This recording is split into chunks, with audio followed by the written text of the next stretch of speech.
vie sans espoir. Si je dis toutes ces choses à son égard, c'est parce que je l'ai rencontré.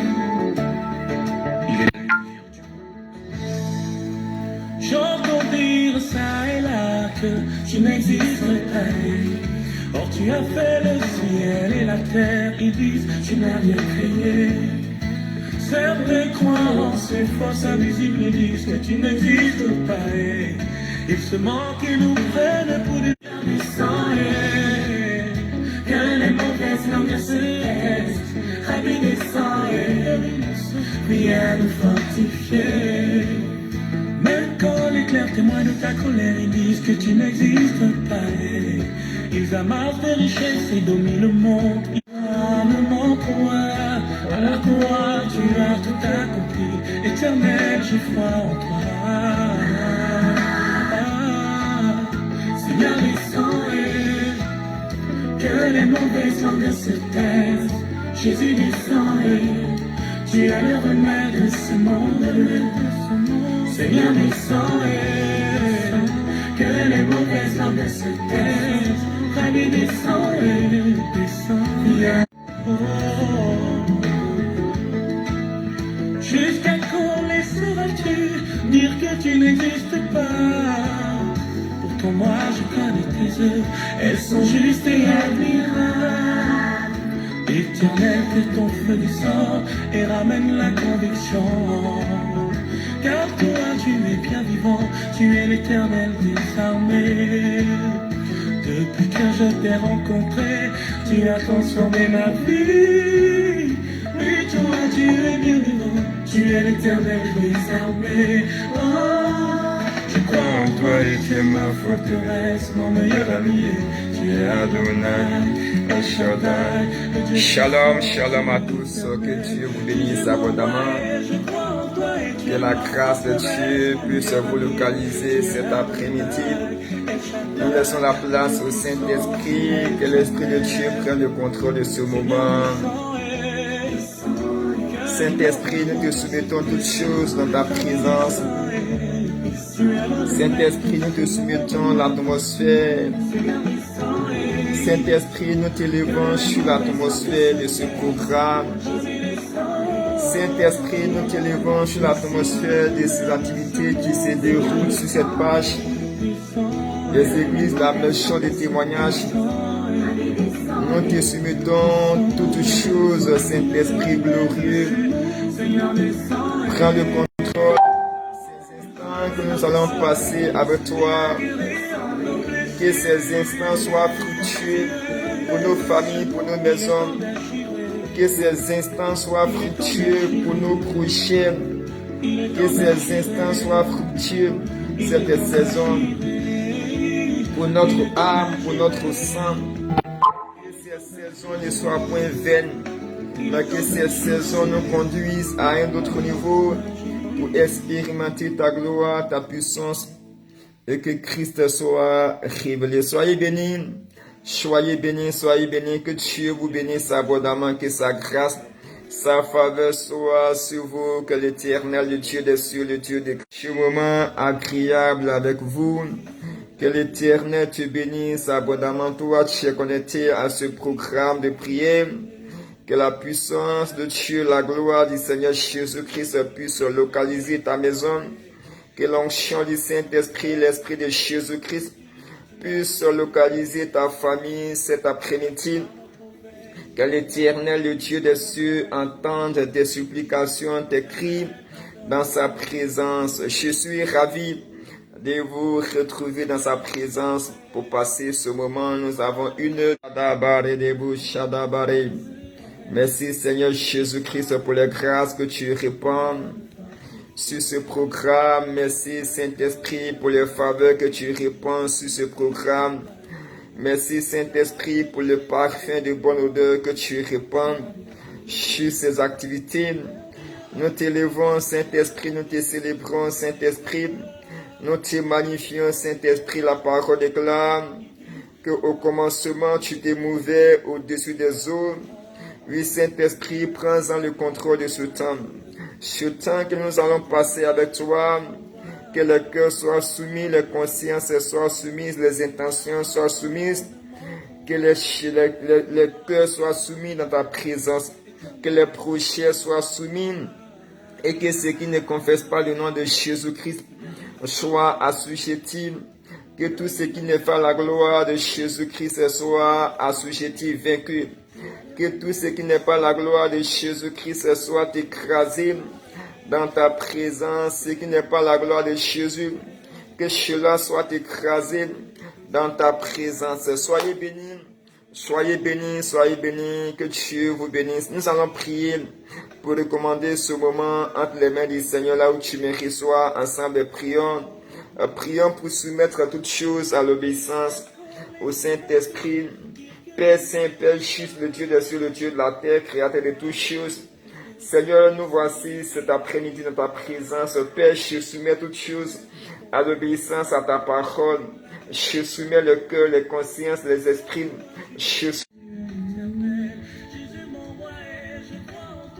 Soyez bénis, soyez bénis, soyez bénis. Les programmes s'entrecoupent. Les directs s'entrecoupent. Soyez bénis. J'espère que vous me recevez parfaitement. Vous qui êtes connectés, j'espère que vous me recevez par la grâce de Dieu. J'espère que vous me recevez parfaitement. Demeurez bénis. Demeurez bénis au nom de Jésus-Christ de Nazareth. Vous êtes connectés pour la première fois. Sachez que nous avons 2 programmes de prière par jour. Nous avons un premier programme de prière dans l'après-midi, tous les après-midi, du dimanche au vendredi à partir de 15h. 15h Maroc, 16h France et Italie, 14h pour les âmes qui sont du côté de la Côte d'Ivoire. Et nous avons un autre temps de prière le soir. Le soir du dimanche au vendredi également, à partir de 20h Maroc, 21h France et Italie, 19h pour les âmes qui sont du côté de la Côte d'Ivoire. La prière de l'après-midi est intitulée la rencontre d'affermissement. La prière des soirs, les dimanches soirs, les lundis soirs et les vendredis soirs, c'est un programme d'intercession en faveur des familles, des nations et des projets divins sur les nations. Tous les dimanches soirs, tous les lundis soirs et tous les vendredis soirs, c'est un programme d'intercession. Veuillez m'excuser que je prenne le programme afin que ensemble nous puissions parcourir le programme, communiquer le programme. Nous avions eu de légères modifications au niveau des programmes hebdomadaires. Donc, comme je le disais, que du dimanche au vendredi, les après-midi, de 15h à 16h, heure Maroc, nous avons ce temps de prière intitulé la rencontre d'affermissement. 16h, 17h, heure France, 14h à 15h pour les âmes qui sont du côté de la Côte d'Ivoire. Ce programme de prière est intitulé rencontre d'affermissement. C'est un temps de communion avec l'autel de la grâce de Dieu pour l'affermissement des œuvres de l'Esprit de l'Éternel dans nos familles, dans les familles des nations. Comme je vous l'ai fait savoir que Dieu a ses œuvres dans les familles de la terre. L'Esprit de l'Éternel, avant que les cieux ne soient fondés, avant que la terre ne soit fondée, avant que les hommes ne soient créés, Dieu avait un plan, il a conçu un plan de bonheur, un plan de grâce, de faveur pour les habitants, pour ceux qui allaient vivre sur la terre. Dieu a conçu un plan meilleur. Et tu fais partie de ceux-là, de ceux qui allaient vivre sur la terre, parce que toi, tu m'écoutes cet après-midi, tu vis sur la terre, tu n'es pas sur une autre planète, mais tu es sur la terre.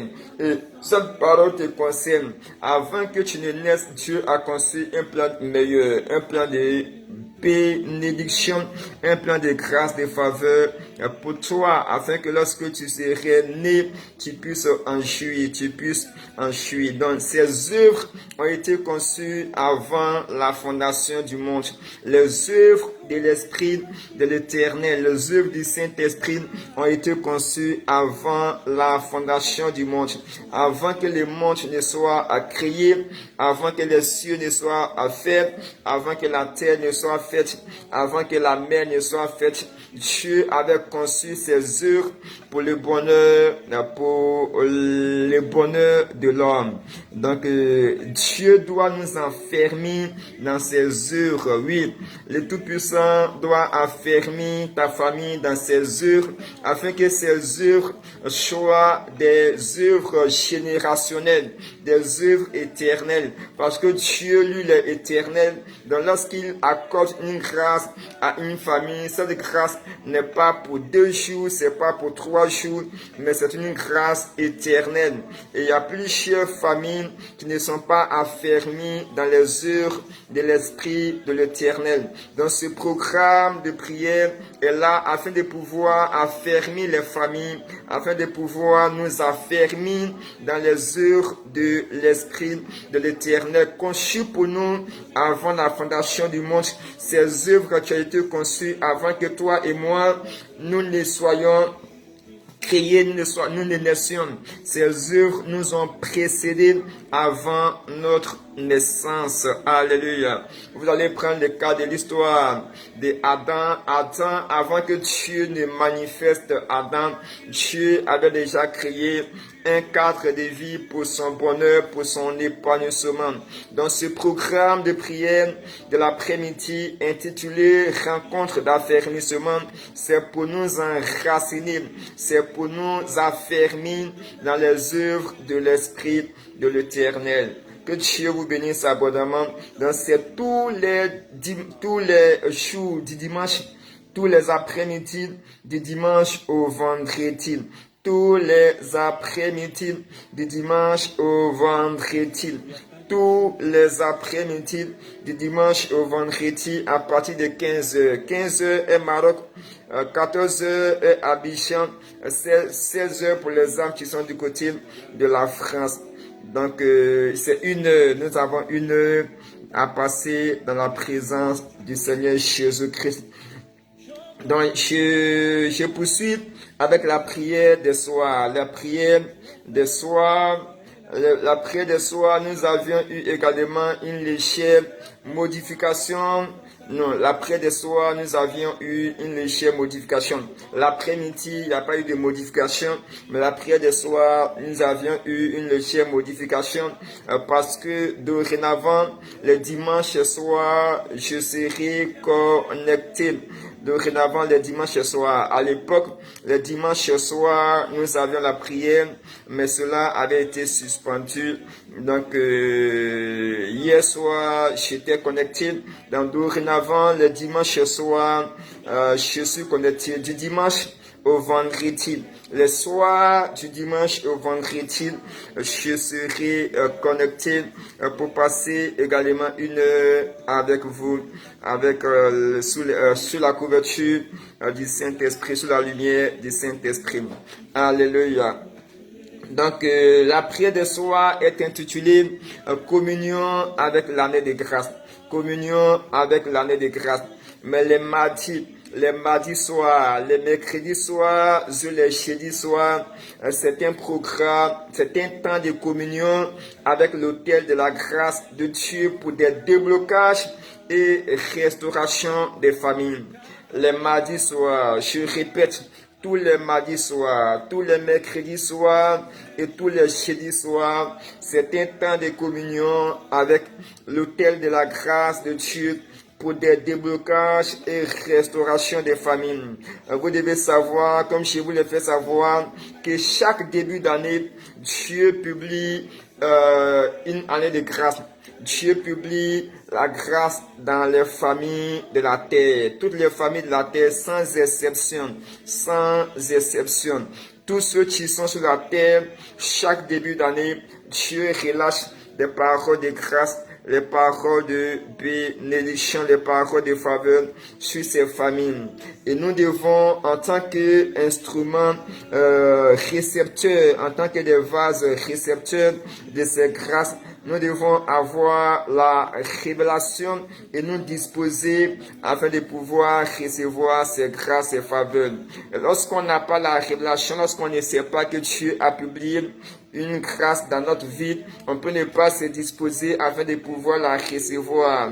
On peut ne pas se disposer, on peut vivre loin de ces grâces, on peut vivre loin de ces faveurs, on peut vivre loin de ces bénédictions, tout simplement que nous sommes ignorants, que notre Dieu nous réserve une faveur quelque part. Nous sommes ignorants que notre Dieu nous réserve une bénédiction quelque part.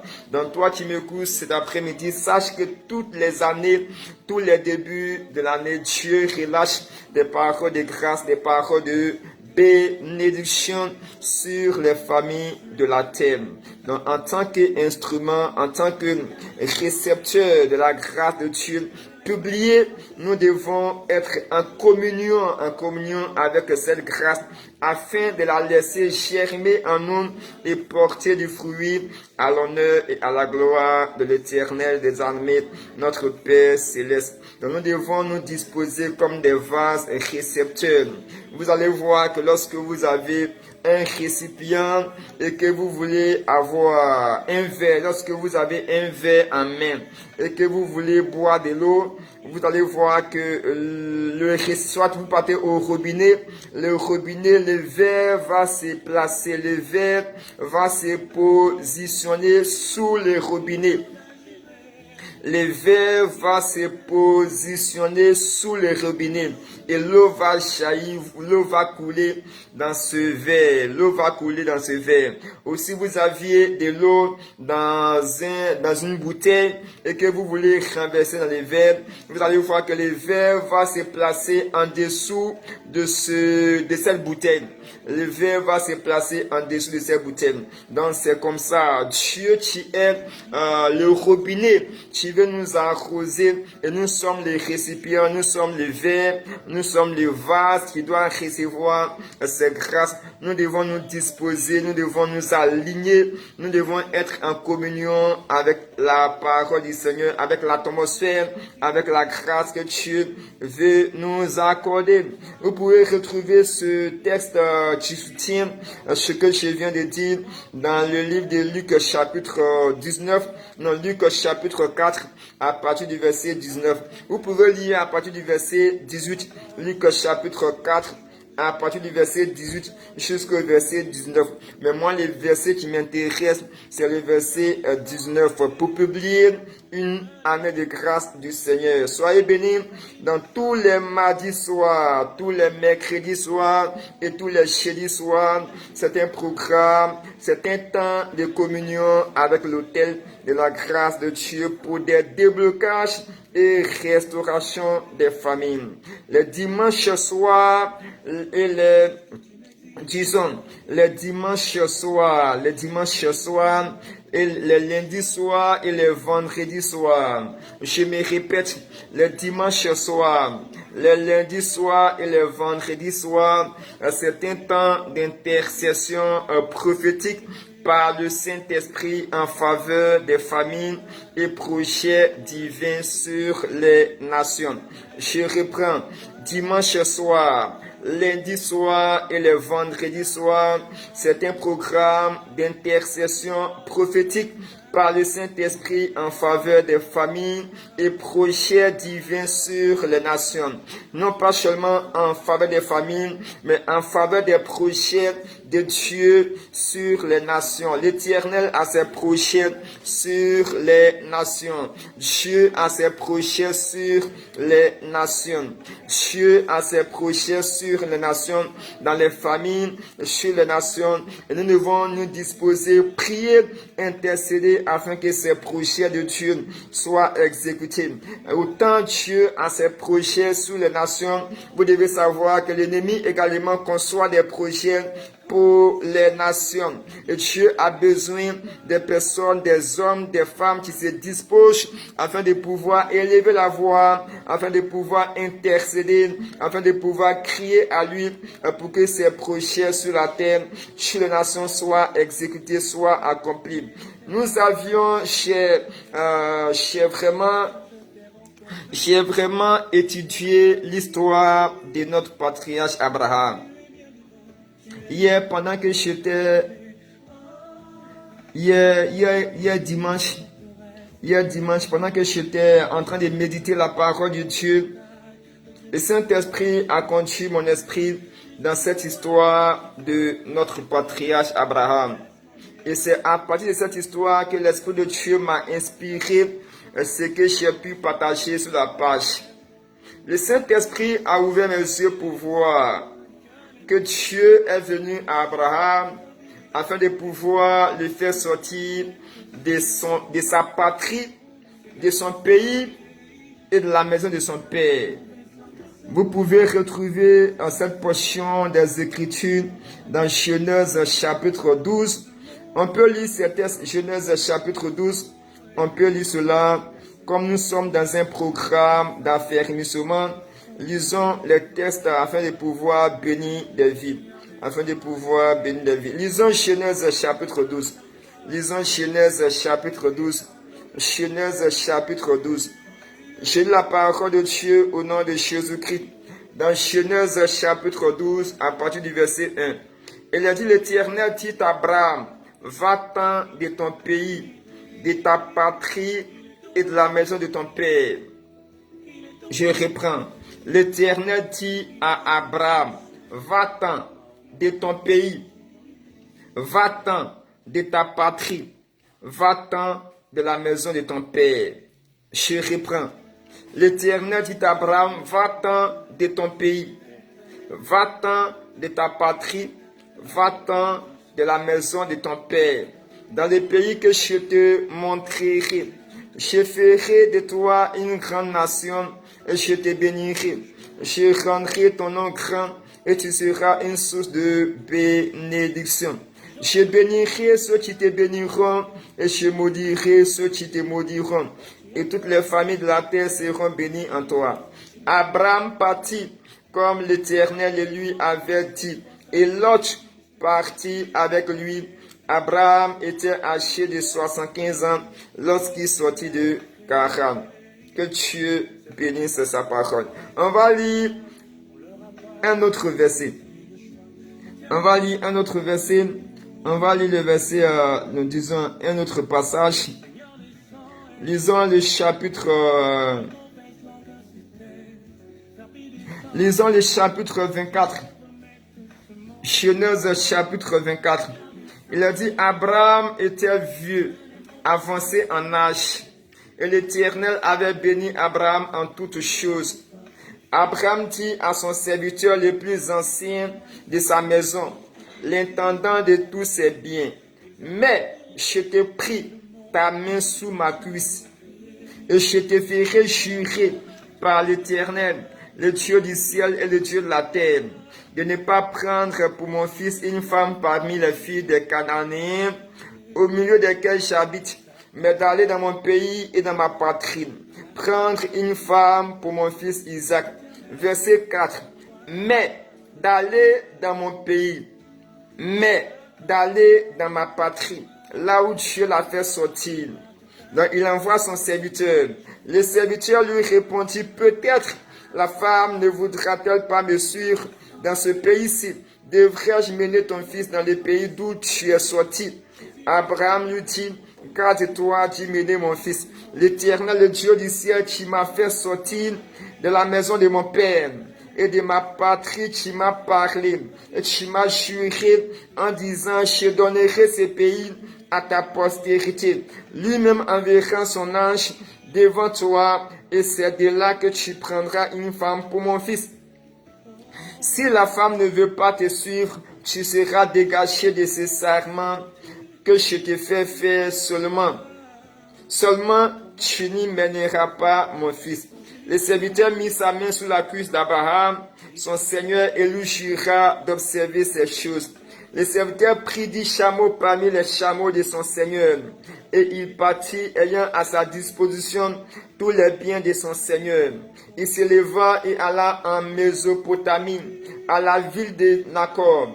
Il fit reposer les chameaux sur les genoux, hors de la ville près d'un puits au temps du soir, au temps où sortent celles qui vont puiser de l'eau. Et il dit, Éternel Dieu de mon Seigneur Abraham, fais-moi, je te prie, rencontrer aujourd'hui ce que je désire et use de bonté envers mon Seigneur Abraham. Voici, je me tiens près de la source d'eau et les filles des champs de la ville vont sortir pour puiser l'eau que la jeune fille à laquelle je dirai, penche ta cruche, je te prie pour que je boive, et tu répondras, bois. Et je donnerai aussi à boire à tes chameaux, soit celle que tu as destinée à ton serviteur Isaac. Et par là, je connaîtrai que tu uses de bonté envers mon Seigneur. Il n'avait pas encore fini de parler que sortit sa cruche pour sur l'épaule Rebecca, née de Bethuel, fils de Milka, femme de Nacor, frère d'Abraham. C'était une jeune fille très belle de figure, elle était vierge et aucun homme ne l'avait connue. Elle descendit à la source, remplit sa cruche et remonta.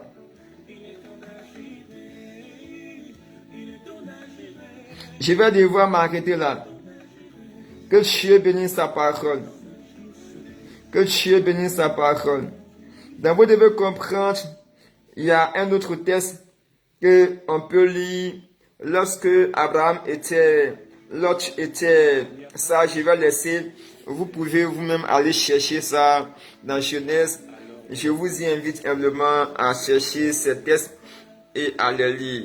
Là où Dieu devrait, Abraham avait été séquestré, Dieu est passé par Abraham afin de pouvoir aller délivrer Lot, le neveu d'Abraham. Et plus tard, là où Lot séjournait avec sa famille, ce territoire était sous le jugement de Dieu. Donc Dieu devrait exécuter son jugement sur ce territoire. L'Éternel est passé par Abraham. Abraham a reçu Dieu dans sa maison. Dans l'humilité, Abraham a donné à Dieu dans l'humilité. Et lorsque Dieu devrait partir, lorsque les anges de Dieu devraient se tourner vers ce pays, là où séjournaient Lot et sa famille, la Bible déclare que Dieu va donner la révélation à Abraham. Donc Abraham, ayant reçu cette révélation, il a fléchi ses genoux devant Dieu et il a intercédé, non pas seulement en faveur de Lot, mais il a crié à Dieu en faveur de tous ceux qui étaient sur le territoire de Sodome.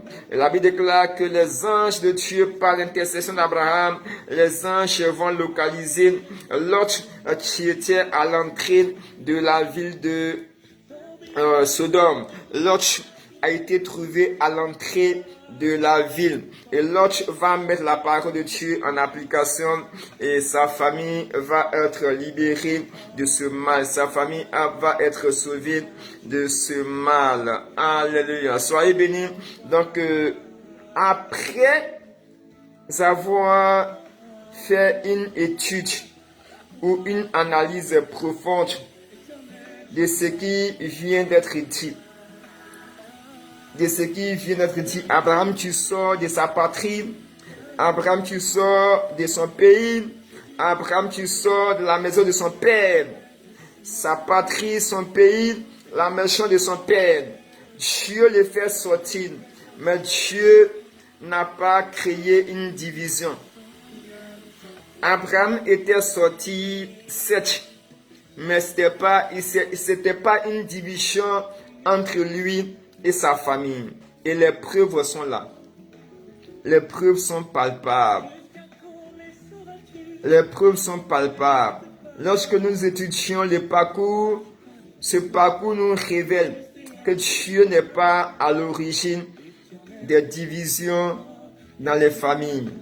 Ce parcours nous révèle que Dieu n'est pas l'origine, l'auteur des divisions dans les églises. Ce parcours nous révèle que Dieu n'est pas l'auteur des divisions dans les nations. ce parcours nous révèle que Dieu n'est pas l'auteur des divisions dans les couples. Dieu n'est pas l'auteur. Dieu n'est pas l'auteur. La Bible déclare, Abraham était sorti de ce pays, la maison de son père, de son pays, de sa patrie. Il est parti avec Lot, sa femme. Et plus tard, il va y avoir une séparation entre Abraham et son neveu Lot. Mais lorsque Dieu devrait exécuter son jugement sur ce territoire où séjournait Lot, neveu d'Abraham, Dieu passa par Abraham. Et par son intercession, Lot fut trouvé par les anges à l'entrée de la ville et sa famille fut délivrée du mal. Premier point. Deuxième point.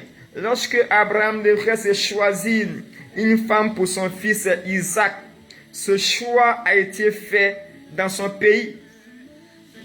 Ce choix a été fait dans sa patrie. Ce choix a été fait dans la maison de son père. Cela révèle que Dieu l'avait fait sortir, mais ce n'était pas une division. Quand Dieu l'a fait sortir, l'Éternel lui accorda un mandat, le mandat d'intercéder pour ceux qui sont restés derrière. Donc Abraham avait pour fardeau d'intercéder pour son pays. Abraham avait pour fardeau d'intercéder pour sa patrie. Abraham avait pour fardeau d'intercéder pour la maison de son père. C'est le fardeau que Dieu lui avait donné. C'est la responsabilité que le ciel lui avait assignée. C'était son mandat. Abraham devrait crier à Dieu en faveur de son pays, en faveur de sa patrie, en faveur de la maison de son père.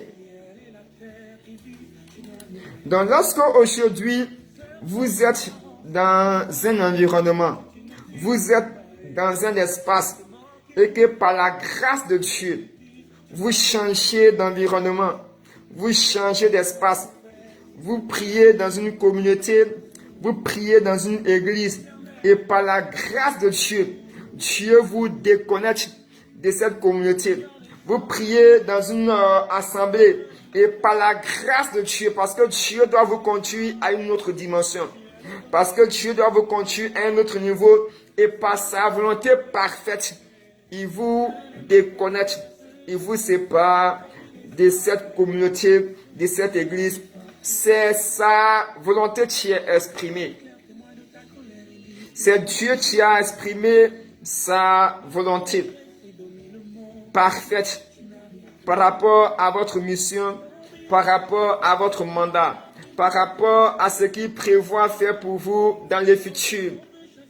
Mais lorsque vous partez, lorsque vous quittez cet espace, lorsque vous quittez cet environnement, lorsque vous quittez ce lieu, quelles sont vos intentions? Quelles sont vos intentions? Est-ce que vous priez pour que ces personnes que vous aviez laissées derrière puissent mourir? Ou vous priez pour que Dieu, sa faveur soit sur ces personnes? Lorsque Dieu vous a placé dans une entreprise et que par sa grâce, Dieu vous donne les moyens pour que vous-même vous puissiez créer des entreprises. Lorsque vous partez avec quelle intention? Avec quelle intention? Alléluia. Vous partez avec quelle intention? Quelles sont vos intentions? Est-ce que vous avez les genoux fléchis en faveur de l'entreprise que vous avez quittée, ou vous partez pour salir la réputation, salir le nom de cette entreprise?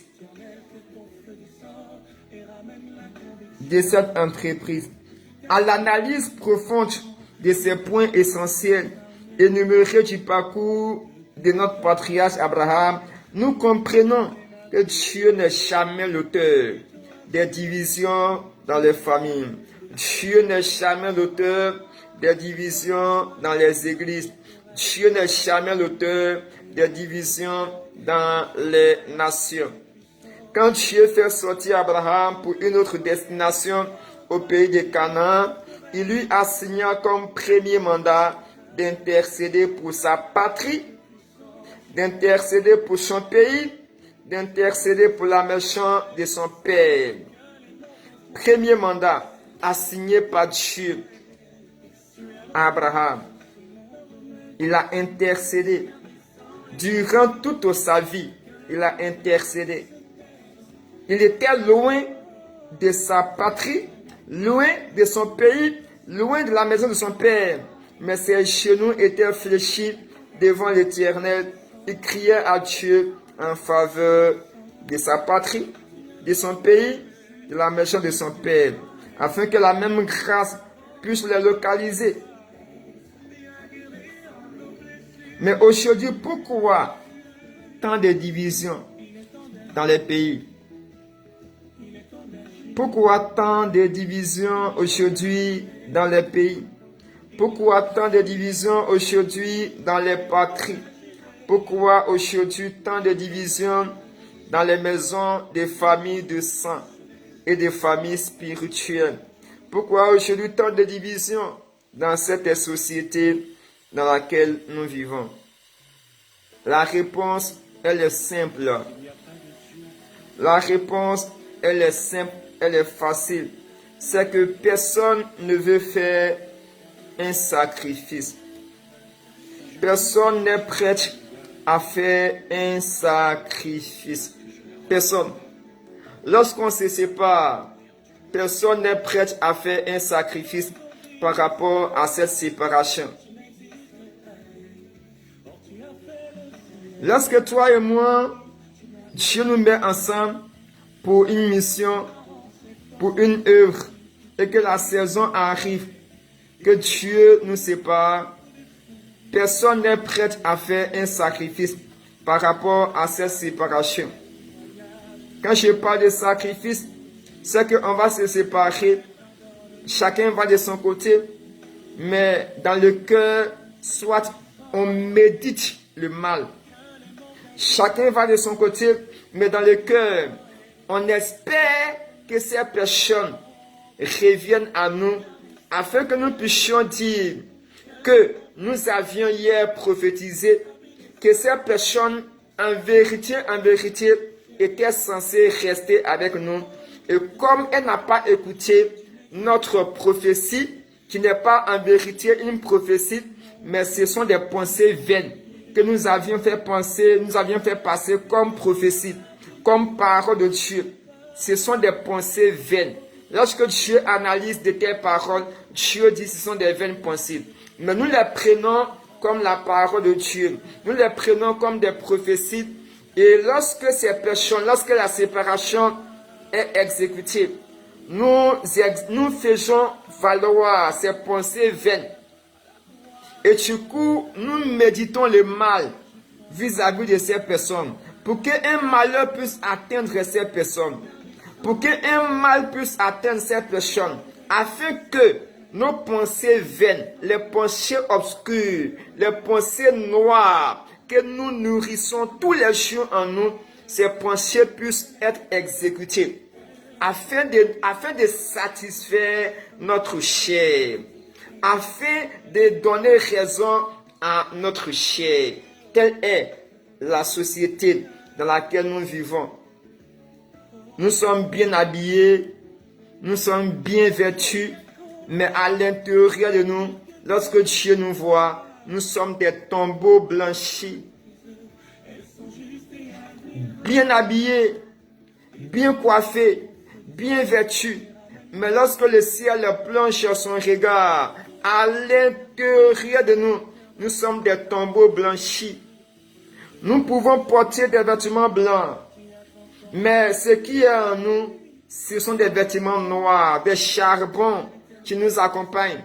Des vêtements noirs, des charbons qui nous accompagnent. L'intérieur est souillé, l'intérieur est gâté, l'intérieur est pourri, l'intérieur sent mauvais, ça sent. Mais nous mettons des vêtements blancs, nous portons des vêtements blancs et devant des hommes, nous nous faisons passer pour des saints. Alors que Dieu voit le cœur. Dieu, c'est le cœur qui bénit. Dieu voit le cœur. Dieu, c'est le cœur qui touche. Nous devons changer. Nous devons changer. Plusieurs fois, j'ai eu à l'enseigner que lorsque vous partez au tribunal, lorsque vous vous rendez au tribunal pour assister à une audience d'une séparation, des personnes qui ont pris des années, des personnes qui ont passé 20 ans de vie ensemble, des personnes qui ont passé 40 ans de vie ensemble, des personnes qui ont passé 50 ans de vie ensemble. Et il arrive un jour que ces personnes doivent se séparer. Il arrive un jour que ces personnes doivent divorcer. Je vous assure, lorsque vous partez au tribunal pour écouter ce qui sort de la bouche de ces personnes, mais vous vous posez la question pour savoir, mais est-ce que ces deux personnes ont réellement vécu ensemble? Vous vous interrogez pour savoir, est-ce que c'est la femme qui parle? La femme qui est en train d'exposer son mari de manière publique par rapport à ses intérêts parce qu'elle veut tirer sa peau. Elle veut avoir raison. Donc tu te poses la question pour savoir, à cause du fait qu'elle veut avoir raison sur son mari, elle expose des choses. Et du coup, tu te demandes, est-ce que cette dernière, elle a véritablement vécu avec cet homme pendant 10 ans? Est-ce que cette dernière, elle a véritablement vécu avec cet homme pendant 20 ans? Ça peut être l'inverse. L'homme également qui cherche à avoir raison sur la femme. L'homme peut sortir des paroles. Ces paroles exposent. Et tu peux te poser la question pour savoir, est-ce que cet homme a véritablement vécu avec cette femme pendant 15 ans, pendant 20 ans? Tu ne peux pas croire par rapport à tout ce qui se dit, par rapport à tout ce qui se raconte. Moi, j'ai fait le droit. Lorsque j'ai eu mon baccalauréat, j'ai été orienté en droit. Je n'ai pas fini mes études de droit, mais quand même, je connais un peu. Donc, lorsque je me suis mis à méditer l'histoire d'Adam et Ève, lorsque Dieu a placé Adam et Ève dans le jardin, et que le diable est passé par la femme pour les induire en erreur. Et lorsque Dieu est descendu, Dieu a commencé à les interroger. La femme dit, le serpent m'a séduite, j'en ai mangé. Dieu appelle l'homme à la barre. L'homme arrive à la barre, il dit à Dieu, la femme que tu as mise à mes côtés, la femme. L'homme ne dit pas Dieu ma femme, mais il dit la femme. Donc nous comprenons par là, lorsque des situations interviennent, lorsque nous sommes en face des difficultés, chacun cherche à sauver sa peau. Oui, lorsque Dieu nous met en face des difficultés, chacun cherche à sauver ta peau. Tu peux évoluer avec une personne, tout est rose, tout semble bon, tout est mielleux, c'est le lait et le miel qui coulent en abondance. Mais attends un peu, que Dieu vous fasse passer par une saison difficile. Tu vas expérimenter ce qui est caché dans le cœur de cet homme. Tu vas expérimenter ce qui est profond dans le cœur de cet homme. C'est ce jour, tu vas comprendre que cet homme, en vérité, vous étiez ensemble, mais cet homme ne t'a jamais aimé. Cet homme appréciait que tu puisses chuter. Cet homme appréciait que tu sois conduit au cimetière. Cet homme appréciait que tu sois mort, mais il ne t'a jamais aimé. Il était couché à tes côtés. Il évoluait avec toi. Il marchait avec toi, mais le cœur était noir. Dès mes premières heures, lorsque j'ai pris la Bible et que je devrais méditer, l'Esprit de Dieu m'a plongé dans l'histoire d'Adam et Ève. Et comme j'ai fait le droit, quand j'ai vu cela, j'ai dit, ah, on dit, Seigneur, mais mon regard a été conduit dans les tribunaux. Quand j'ai vu cette histoire, mes yeux ont été conduits dans les tribunaux. Je dis, Seigneur, dans les tribunaux, ça chauffe. Ça chauffe, ça chauffe. Je dis, Seigneur, dans les tribunaux, ça chauffe même. Ça chauffe dans les tribunaux. lorsque deux personnes doivent se séparer, ça chauffe dans les tribunaux. Lorsque deux couples doivent se séparer, ça chauffe dans les tribunaux. Et Dieu m'a laissé un enseignement. Je l'ai plusieurs fois enseigné. Pour ceux qui me suivent depuis 2019, peuvent savoir que plusieurs fois je l'ai enseigné. Donc lorsque nous devons nous séparer, il y a des séparations qui ne sont pas la volonté de Dieu. Mais maintenant, c'est Dieu qui crée cela afin de pouvoir accomplir son dessein sur notre vie. Mais lorsque nous nous séparons, n'ayons pas de mauvaises intentions vis-à-vis de ces personnes. Priez pour que ces personnes puissent mourir afin que nos pensées vaines, les pensées obscures que nous nourrissons, ces pensées soient prises comme des prophéties. Non, non, non, non. Je peux nourrir des vaines pensées. Je peux nourrir des pensées obscures. Je peux nourrir des pensées noires vis-à-vis d'une personne. Et lorsque cette personne, ses pensées seront exécutées, je vais prendre mes pensées vaines. Je prendrai mes pensées obscures. Je prendrai ces pensées noires comme étant des paroles prophétiques. Comme étant des paroles prophétiques. C'est-à-dire, voilà, la prophétie s'est accomplie. Je lui ai dit, mais il ne m'a pas compris. Je l'ai conseillé, mais il ne m'a pas compris. Je lui ai parlé, mais je n'ai pas compris. Il y a tellement d'hypocrites. Moi, j'ai une seule chose que j'ai horreur dans ma vie. J'ai une seule chose que j'ai horreur dans ma vie. Je peux dormir avec quelqu'un qui boit l'alcool. Je préfère, je l'ai plusieurs fois dit, je préfère marcher avec quelqu'un qui est ivrogne, qui m'apprécie. La personne est alcoolique. La personne est ivrogne. La personne est impudique. Mais elle n'est pas jalouse. Elle n'est pas hypocrite. Elle n'est pas jalouse. Elle n'est pas hypocrite. Elle ne manifeste pas la haine. Moi, prophète Benjamin Assoumou, je préfère avoir de tels amis dans ma vie. Un ami qui est ivrogne. Oui, je préfère. Un ami qui boit de l'alcool, oui, je préfère l'avoir.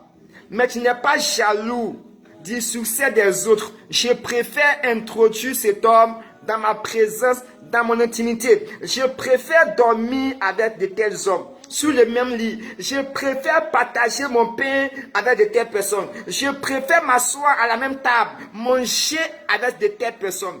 Il est impudique. Il suit son corps, mais il ne cherche pas à me faire mourir.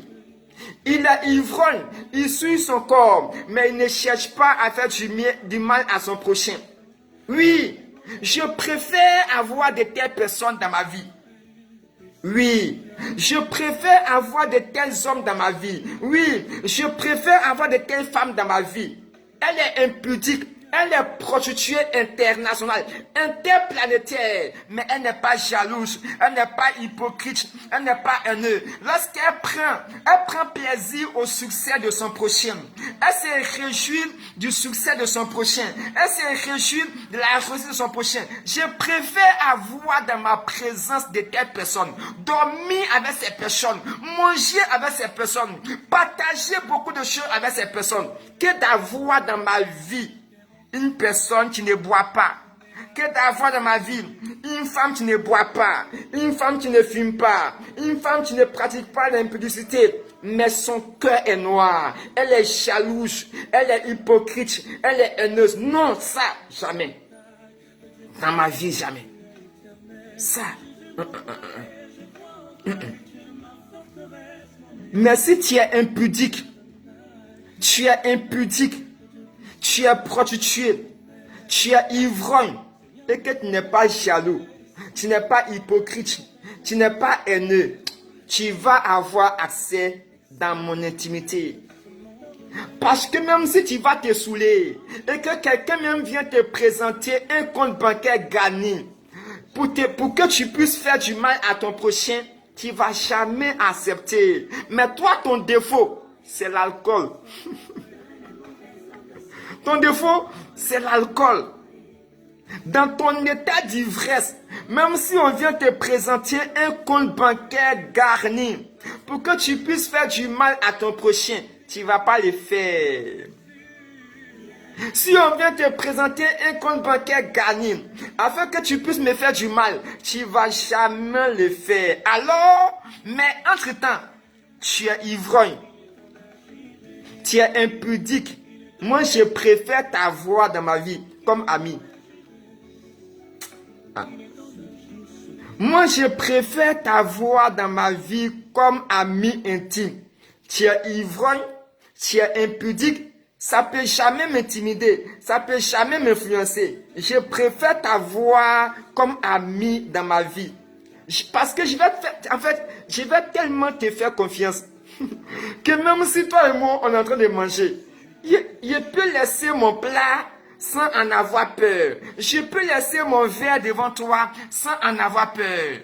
Mais quelqu'un qui est hypocrite, qui ne boit pas, c'est un danger pour ton sang. Quelqu'un qui est hypocrite, qui ne lie pas son corps à l'impudicité, qui ne lie pas son corps au désordre sexuel, c'est un danger, un poison pour ta vie, un poison pour ta vie, un poison. Quelqu'un qui est jaloux, mais ne lie pas son corps à l'impudicité. Quelqu'un qui est jaloux, mais ne lie pas son corps au péché sexuel. Il est un poison pour ton sang. Il est un poison pour ton succès. Il est un poison pour ta réussite. Il est un poison pour ton bonheur. Il est un poison pour tes grâces. Il est un poison pour tes faveurs. Il est un poison par rapport à ce que Dieu prévoit faire pour toi. Il est un poison dans ton atmosphère, dans ton environnement. Donc je préfère avoir des amis ivrognes. Je préfère avoir des amis impudiques plutôt que d'introduire dans ma vie des jaloux, des hypocrites, des haineux. Non. Ce sont des poissons pour mon sang, des poissons pour mon ministère, des poissons pour mon succès, des poissons pour ce que Dieu veut faire pour moi.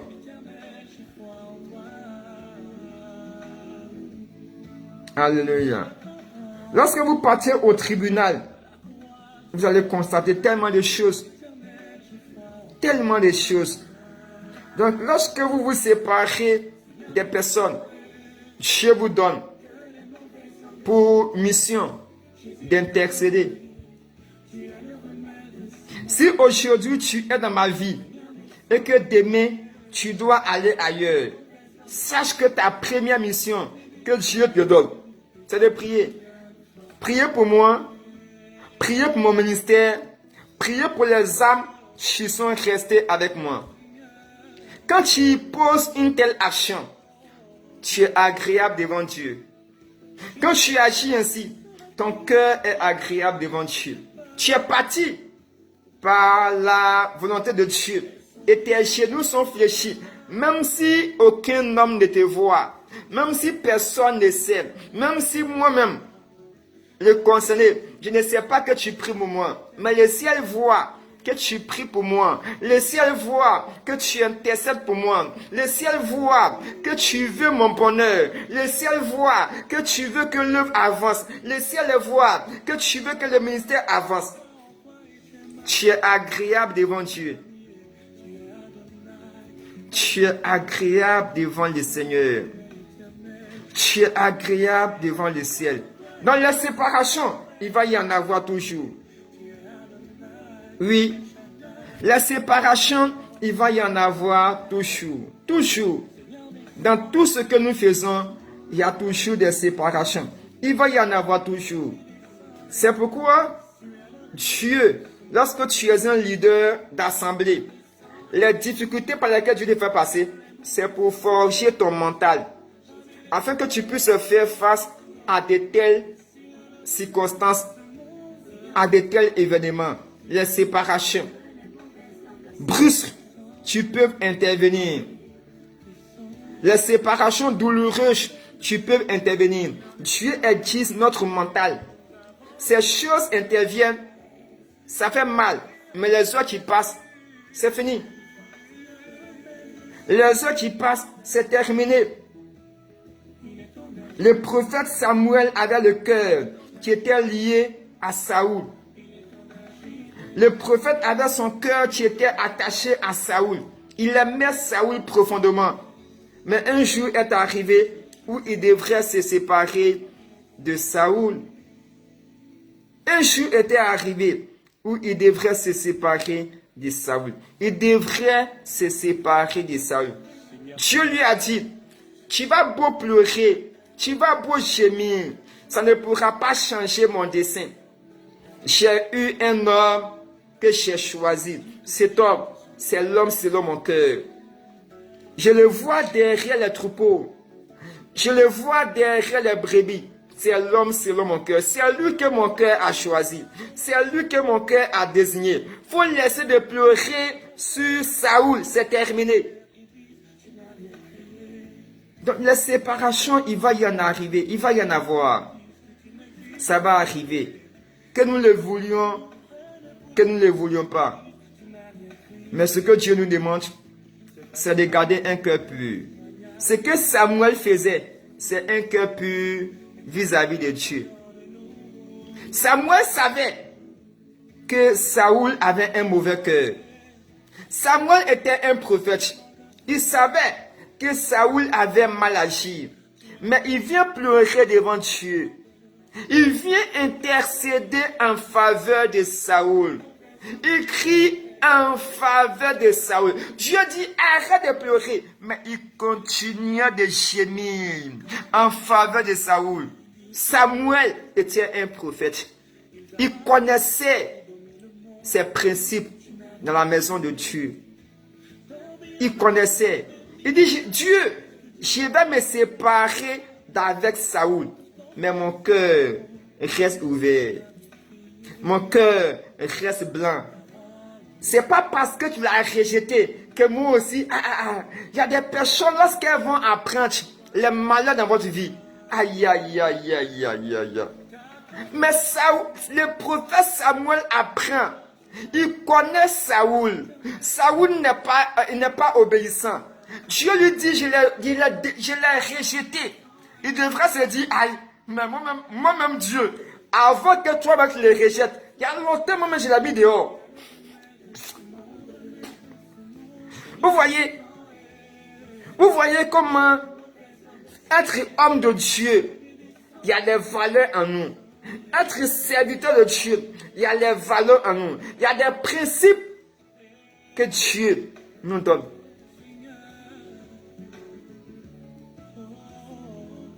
Dieu dit, je l'ai rejeté, c'est terminé.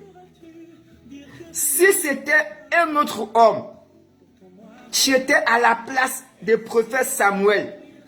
C'est lui-même qui a dit, Dieu, avant que tu ne rejettes cet homme, moi, il y a longtemps, moi, je l'ai mis dehors. Il y a longtemps, moi, je l'ai libéré de mon cœur. Il y a longtemps, moi, j'ai maudit Saoul. Il y a longtemps, mon cœur a maudit Saoul. Il y a longtemps, mon cœur a maudit tout ce qu'il fait. Il y a longtemps, mon cœur a maudit sa famille. Il y a longtemps, mon cœur a maudit sa maison. Mais non, le prophète Samuel, Dieu avait rejeté Saoul. Mais son cœur était en train de gémir, pleurer devant Dieu. En train d'intercéder en faveur de Saoul. Il n'était avec. Il ne s'était pas précipité à s'aligner à ce que Dieu avait pris comme décision. Mais si c'était autre personne, oh bon, il y a longtemps même, lui-même, Dieu n'a pas désapprouvé, lui-même son cœur a déjà désapprouvé. Si c'était une autre personne, Dieu n'a pas désapprouvé, Dieu n'a pas rejeté cette personne. Mais lui-même dans son cœur, il t'a vomi dans son cœur, il t'a renié dans son cœur, il t'a abandonné dans son cœur, il t'a vomi. Pourquoi? Parce que tu as commis une erreur. Parce que tu as commis un péché. Quand tu vois de tels hommes, ces personnes n'ont pas encore atteint le caractère de Christ. Ces personnes n'ont pas encore atteint le caractère de Christ. Ces personnes ont encore un travail à faire. Ces personnes ont encore un boulot à faire avec le Saint-Esprit. Ces personnes doivent se laisser aiguiser encore par le Saint-Esprit. Où Dieu t'a pas désapprouvé, et même dans leur cœur, ils t'ont vomi. Ils t'ont vomi par rapport à un péché. Ils t'ont vomi par rapport à un mal. Et étant chez eux à la maison, leurs vaines pensées, leurs pensées obscures, ils chantent quand ils prient, ces pensées obscures.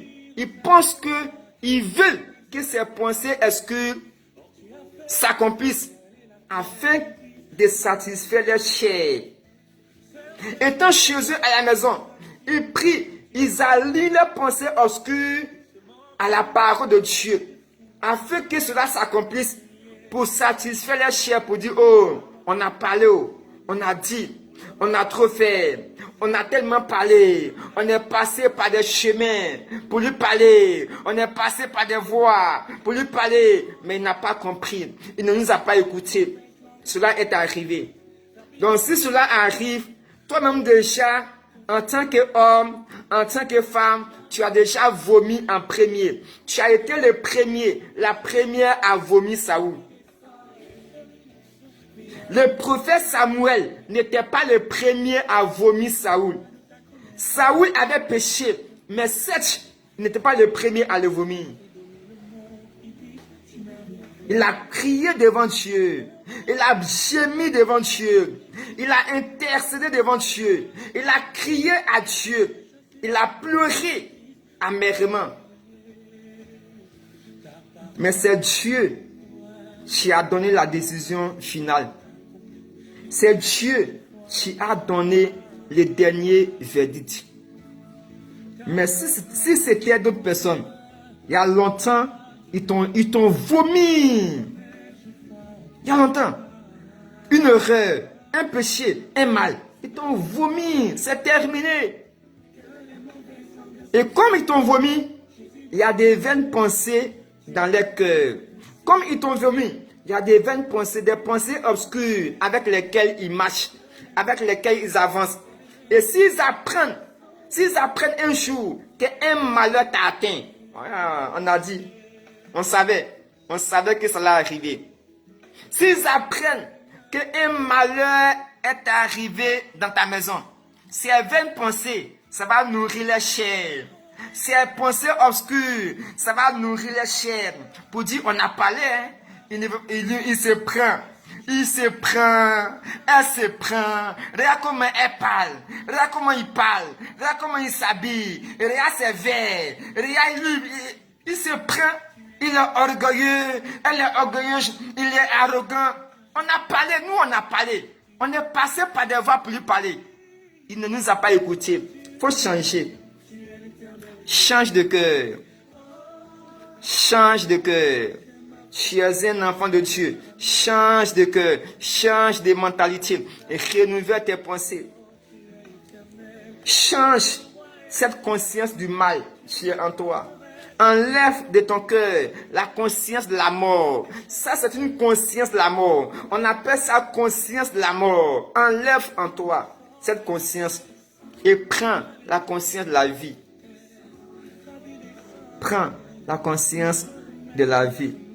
Abraham s'était séparé de son neveu Lot, mais il avait la conscience de la vie en lui. Ça pouvait faire mal à Abraham, parce que c'est Abraham qui s'est investi sur Lot. Abraham s'est investi corps, âme, esprit sur Lot. Et il est arrivé une saison où Lot également avait tellement de troupeaux, tellement de bergers, tellement de serviteurs. Il était riche. Il était riche. Donc quelqu'un pouvait dire, mais toi, je t'ai nourri, je t'ai blanchi. Aujourd'hui, je t'ai appris comment devenir riche. Et tu as un peu de richesse. Tu veux t'égaler à moi. Tu veux te comparer à moi. Je vais te montrer. Je vais te montrer que ce n'est pas moi que tu as atteint cette dimension. Je vais te montrer que ce n'est pas moi que tu as atteint ce niveau. Ce sont des pensées vaines. Ce sont des vaines pensées. Abraham n'a pas eu de telles pensées dans son cœur. Il s'était séparé d'avec son neveu. Lorsque Dieu devrait détruire Sodome et Gomorrhe, Dieu est passé par lui. Lorsque Abraham avait été séquestré, lorsque Lot avait été séquestré, Lot était entre la vie et la mort. Lot était en train de mourir. Lot était en train de mourir. Il était en train de mourir. Abraham a appris. Abraham a appris. Il n'a pas laissé ses pensées vaines l'emporter. Il n'a pas laissé ses pensées obscures l'emporter, afin que l'autre meure et que par cette mort, il puisse nourrir sa chair pour dire, ah, je l'ai parlé, il ne m'a pas écouté. Je lui ai donné des directives, il ne m'a pas écouté. Je lui ai donné des conseils, il ne m'a pas écouté. Enlevez en nous de telles pensées vaines, des pensées obscures. Tes pensées vaines ne sont pas des prophéties. Faut te détromper. Détrompe-toi. Détrompe-toi. Détrompe-toi. Les pensées vaines qui sont en toi ne sont pas des prophéties. Les pensées obscures qui sont en toi ne sont pas des prophéties. Les pensées vaines qui sont en toi, c'est pas la parole de Dieu. C'est pour nourrir ta chair. Tu veux nourrir ta chair. Si je chute aujourd'hui, ces pensées vaines qui sont en toi, ça va nourrir ta chair. Si moi aujourd'hui je tombe, si un malheur matin, les pensées vaines qui sont en toi, ça va nourrir ta chair. Ça va nourrir ta chair. Si un malheur matin, dans ce royaume, ces pensées vaines qui sont en toi ne sont pas des prophéties, ne sont pas la parole de Dieu, mais ça va nourrir ta chair. Ça va nourrir ta chair. Ça va nourrir ta chair. Et ces choses peuvent nous conduire hors du plan de Dieu. Ces choses peuvent nous faire rater le ciel. Oui, ces choses peuvent nous faire rater le ciel. Là où je suis chez moi à la maison, j'ai des pensées vaines. Que cette personne puisse chuter. Des pensées vaines. Que cette personne puisse chuter. Et lorsqu'elle a chuté, mes pensées vaines se sont exprimées et je les prends comme des promesses de Dieu. Je les prends comme des prophéties. C'est pour nourrir ta chair. Tu as nourri ta chair. Mais tu n'es pas dans les voies de Dieu. Tu as nourri ta chair. Tu n'es pas dans la volonté de Dieu. Et si tu ne changes pas, ça va te faire rater le ciel.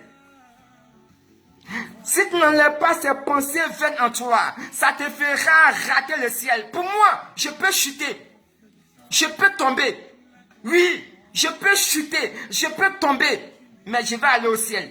Mais si ces pensées vaines, tu n'enlèves pas ces pensées en toi, tu vas rater le ciel. Tu vas rater le ciel. Tu vas rater des grâces. Tu vas manquer des bénédictions. Père, nous te rendons gloire éternelle. Je prie, ô Dieu, afin que ta faveur, ta couverture soit sur nous, sur nos familles. Tu n'es pas le Dieu qui divise. Tu n'es pas le Dieu qui divise les familles. Tu n'es pas le Dieu qui divise les entreprises. Tu n'es pas le Dieu qui divise les humains. Tu n'es pas le Dieu qui est l'auteur des divisions dans les maisons des familles des saints, dans les maisons des familles spirituelles, dans les couples, dans la société. Tu n'es pas à la base de ces divisions. Non, Père, ce n'est pas toi qui es à la base. Ce n'est pas toi qui es à l'origine. C'est notre chair. C'est nos pensées vaines. C'est nos pensées obscures que nous nourrissons. Ce sont ces pensées vaines que nous les exprimons. Et nous pensons que c'est ta parole. Nous pensons que ce sont des promesses. Nous pensons que ce sont des prophéties qui se sont accomplies. Père, prends pitié de nous parce que nous sommes tous des pécheurs. Oh Seigneur, moi-même qui t'ai pas, je suis un pécheur devant toi, éternel. Je reconnais mes faiblesses, mes manquements. Père, pardonne-nous cet après-midi. Prends pitié de nous, oh Dieu. Enlève en nous de telles pensées. Enlève en nous de telles pensées, les pensées vaines, les pensées obscures, les pensées noires que nous prenons pour des prophéties, pour des promesses. Et lorsque ces choses sont accompli, nous nous réjouissons. Nous nous réjouissons plutôt que de pleurer, plutôt que de gémir, plutôt que d'intercéder. Nous nous réjouissons dans ta présence. Nous rions dans ta présence. Oh Père, mon cœur est noir. Notre cœur est noir. Nous avons le cœur noir, Éternel. Notre cœur est rempli de méchanceté. Notre cœur est rempli d'hypocrisie. Notre cœur est rempli de jalousie. Notre cœur est rempli de haine. Seigneur, prends pitié de mon cœur. Prends pitié de mon âme. Je suis un pécheur devant toi. Devant toi, il n'y a rien qui soit caché. Je suis un pécheur éternel. Viens à mon secours. Je suis un pécheur éternel. Viens au soutien de mon sang. Je suis un pécheur éternel. Viens au soutien de mon ministère. Je suis un pécheur éternel. Viens au soutien de ma vie. Pardonne mes péchés. Pardonne mes erreurs. Pardonne mes faiblesses. Pardonne mes manquements. Et manifeste ta puissance. Manifeste ta grâce. Manifeste ton onction. Manifeste ta faveur. Agis et donne gloire à Jésus-Christ. Amen. Combien même tu fais des miracles, ils disent que tu n'existes pas. Et pourtant tous t'ont veut chasser les démons, ils disent tu n'as rien fait. Ta parole nous l'envoie, à la croix tu as tout accompli. Éternel, je crois en toi. Ta parole m'envoie, à la croix tu as tout accompli. Éternel, je crois en toi. Seigneur, descends que les mauvaises langues se taisent. Jésus descend tu es le remède de ce monde. Seigneur, descends que les mauvaises langues se taisent. Rabbi, descends, viens nous fortifier.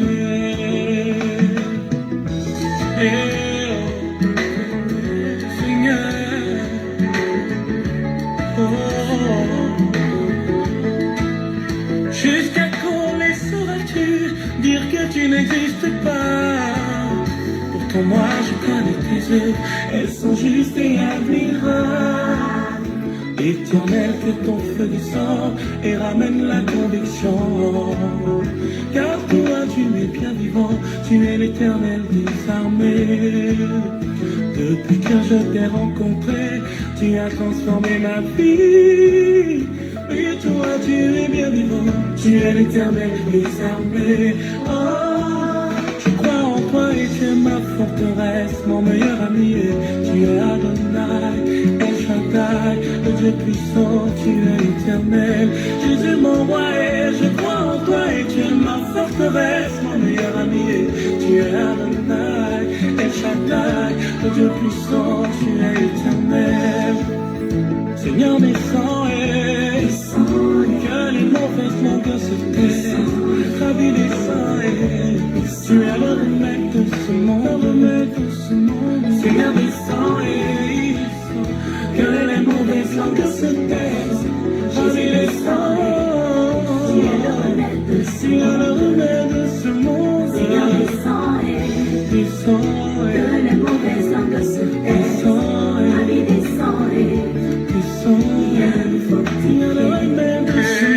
Seigneur, descends nous avons besoin de toi. Viens guérir nos blessures. Il est temps d'agir. Il est temps d'agir. Il est temps d'agir. Il est temps d'agir. Il est temps d'agir. Il est temps d'agir. Il est temps d'agir.